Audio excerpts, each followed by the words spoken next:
Welcome to LobbyComply Pod from State and Federal Communications. We are your source for lobbying, compliance, ethics, campaign finance, and election news from across the country. Hello, this is Elizabeth Bartz, President and CEO of State and Federal Communications. Let me transfer you to Joe May, who will introduce this week's podcast. Hello, I am Joe May. I have with me today Nola Werren. Welcome back to LobbyComply Pod, Nola. Thank you, Joe. It's so nice to be back. Yes, my name is Nola Werren, and I am the Assistant Director of Compliance Services at State and Federal Communications. I am here today to talk about using your federal PAC to make contributions to non-federal state candidates. So when would this situation arise? When would you find yourself contemplating using your company's federal PAC to give to an Ohio state senator, for example? Well, for starters, there are 28 states plus the District of Columbia that allow direct corporate contributions to candidates. If a state allows direct corporate money, this is the best way to proceed. Only a handful of these states require registration and reporting. Because less disclosure is required, there is a decreased likelihood of missing a reporting obligation. Therefore, if you want to contribute in one of these 28 states and the District of Columbia, using corporate funds is the preferred method. It is considerably easier than using PAC dollars. And what about the states that prohibit corporate contributions? Well, to answer your first question, this is when you would find yourself contemplating using your company's federal PAC to give to an Ohio state senator. There are 22 states that prohibit direct corporate contributions to candidates, so PAC dollars must be used. The question now becomes whether you want to form individual state PACs in those jurisdictions where you want to contribute, or whether you can use your federal PAC to contribute to non-federal state candidates in that jurisdiction. Some companies have a policy against corporate contributions even if a state allows them. They prefer to either establish a state PAC or use their federal PAC for all contributions. Of course, that is fine, but this method will involve considerably more red tape, as you will see in a minute.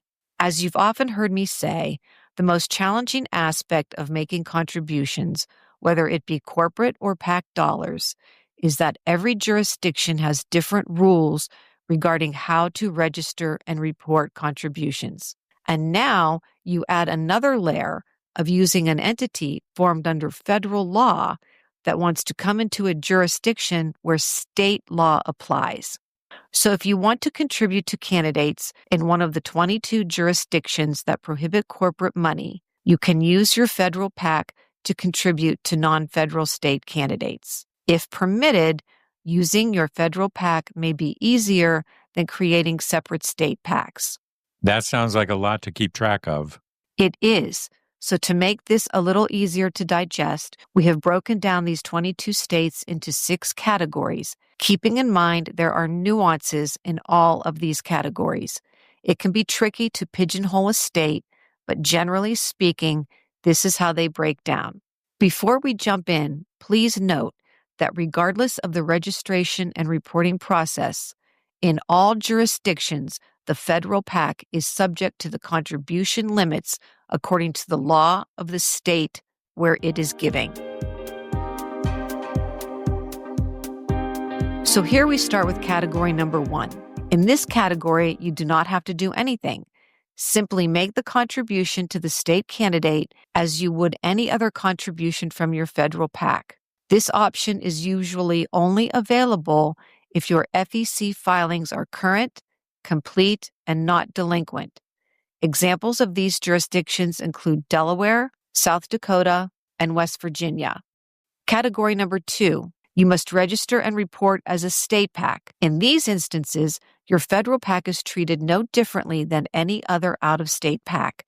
You must register your federal PAC using that jurisdiction's registration forms. You must report your contributions using state forms and file your reports according to the state's filing deadlines. Examples of these jurisdictions include Arizona, Georgia, and Tennessee.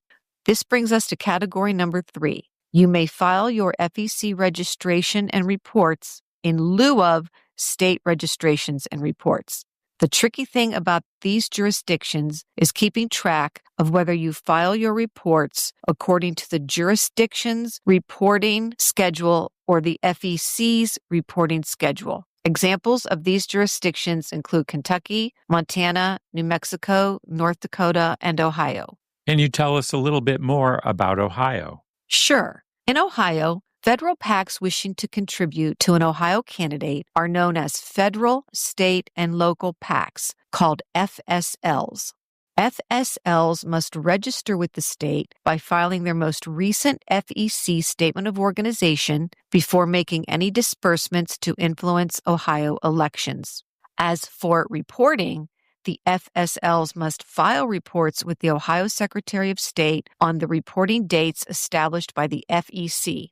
Whenever an FSL PAC files a report with the FEC that includes Ohio non-federal activity, a copy of that same report will suffice for Ohio filing requirements. Category number 4. You have to register using state forms and report using your FEC filings or vice versa. I refer to these as split jurisdictions. Examples of these jurisdictions include Illinois and Virginia. I want to expound on these two states in order to illustrate how this category works.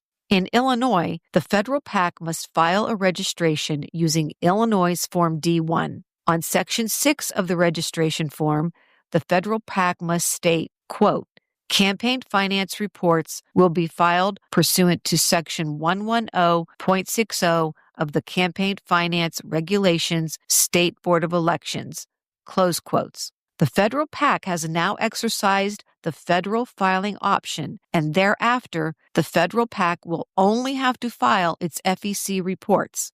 If the federal PAC does not state the above phrase on Form D1, it will be responsible for filing all state reports. The federal PAC may amend its Form D1 at any time to include the appropriate phrase. In Virginia, federal PACs must register by filing the State of Virginia's Statement of Organization, not to be confused with the FEC's Statement of Organization. They must file the State of Virginia's statement within 10 days of making a contribution of more than $200 in a calendar year to a candidate or political committee registered with the state board. As for reporting, there are no state reporting requirements for federal PACs. The State Board of Elections is required to provide a link on its website to the FEC campaign finance disclosure reports for federal PAC reporting. Category 5. You have a choice regarding how to register and report. These two jurisdictions include Iowa and Kansas. In these jurisdictions, you have the option of registering as a state PAC or simply filing your FEC registration and reports with the state. In Iowa, if you choose to register using your FEC forms, you must still file a, quote, verified statement of registration, close quotes, or VSR with the Iowa Ethics and Campaign Disclosure Board. Kansas has something similar. If you forego registration as a state PAC, you must file a verified statement. And finally, we come to category number 6. You cannot use your federal PAC to contribute to non-federal state candidates, or the state's rules make registration impossible or impractical. The most notable state here is Massachusetts. Federal PACs are not permitted to make contributions to campaigns in Massachusetts, so you will have to set up a state PAC instead. Federal PACs must establish a separate segregated fund for contributions in Massachusetts and comply with the same requirements as in-state committees.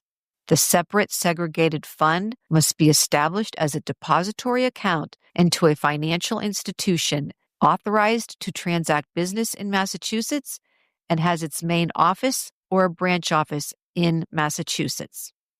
Other states that have similar prohibitions on federal PACs include Alaska, Connecticut, Minnesota, New York, and Rhode Island. In most of these states, the federal PAC is prohibited from giving and must register with the state as a separate state PAC. and the registration and reporting rules can be overly burdensome and impractical. As such, it is a good rule of thumb to check the law in the jurisdiction where you are contemplating giving before you use your federal PAC to contribute to a non-federal state candidate. Nola, thank you so much for being here with us today. That's a wrap. Well, thank you so much for having me. I hope your listeners find this topic engaging, and it's complicated. So that's why you have to make sure you know what you're doing before you use your federal PAC.